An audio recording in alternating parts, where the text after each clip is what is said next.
दोस्तों इस साल 2023 की जोनाथन मेजर की मच अवेटेड मूवी किड 3 को काफी दिनों तक होल्ड पर रखने के बाद आज फाइनली मैंने इसे देख लिया। और आप में से अधिकतर लोग जोनाथन मेजर को जानते हो। अगर नहीं जानते तो मैं आपको बता दूं, ये मार्वल सिनेमैटिक यूनिवर्स में किंग द कॉन्करर का रोल प्ले करते हैं, जिसने अभी तक Loki season 1 and Antman war of the Quantumania में काम किया और फिर आगे चल के Avengers king dynasty and secret war तक की अधिकतर मूवीज में किंग द कॉन्करर का रोल प्ले करेंगे। आप लोगों को शायद मेरे वर्ड वेट लग रहे होंगे, क्योंकि जिस तरह के कांड अभी मार्वल सिनेमैटिक यूनिवर्स के साथ हुई है उसने तो हम सबकी एक्सपेक्टेशन की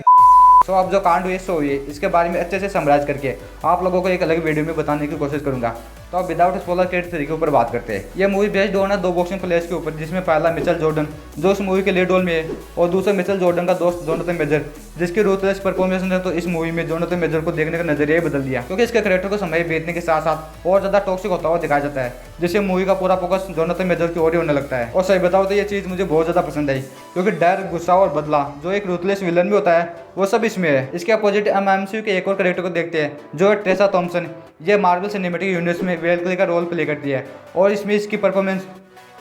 ये बेसिकली मिचेल जॉर्डन की वाइफ है और इन दोनों की एक बेटी भी है। और इस मूवी के बीच बीच में हमें जो इन तीनों की स्ट्रॉन्ग बॉन्डिंग देखने को मिलती है वो इस मूवी को पॉजिटिव बूस्ट देने का काम करती है, जो हमको काफी इमोशनल लीड करती है और लॉजिकली भी, जिससे ये मूवी अपने एयर एफर्ट्स को काफी डीपली लेके जाती है। तो अब आगे बढ़ के इसकी बेसिक स्टोरी की बात करूँ तो ये पिक्चर अपने जॉनर के अराउंड ही घूमती है, जिसमें मिचेल जॉर्डन और जोनाथन मेजर जो पहले तो एक अच्छे दोस्त होती है, जो साथ में उठते हैं, बैठते हैं, खाते हैं और बॉक्सिंग भी साथ में करते हैं। लेकिन एक दिन इन दोनों के साथ एक ऐसा कांड हो जाता है जिससे इन दोनों की जिंदगी बिल्कुल बदल जाती है और दोनों के रास्ते भी अलग हो जाते हैं। मगर कहानी में ट्विस्ट तब आता है जब ये दोनों वर्षों बाद फिर एक दूसरे से मिलते हैं, जिससे इस मूवी की नॉर्मल स्टोरी भी काफी सीरियस और क्रिटिक होने लगती है, क्योंकि हम देखते हैं कि जो पहले इन दोनों में एक अच्छी दोस्ती थी अब वह बदला, गुस्सा और नफरत में बदल चुकी है, जिसके कारण ये दोनों एक दूसरे को किसी भी कीमत पर गिराना चाहते हैं और इसका सिलसिला यूं चलता जाता है। और फिर आखिर में फाइनली इन दोनों के बीच में एक बॉक्सिंग मैच तय होता है, जिसमें ये दोनों एक दूसरे के साथ कुछ भी कर सकते हैं, कुछ भी। और इन दोनों के बीच में जो मैच होता है वो इस मूवी का सबसे बड़ा सेलिंग पॉइंट है, क्योंकि ये दोनों एक दूसरे से जीतने के लिए नहीं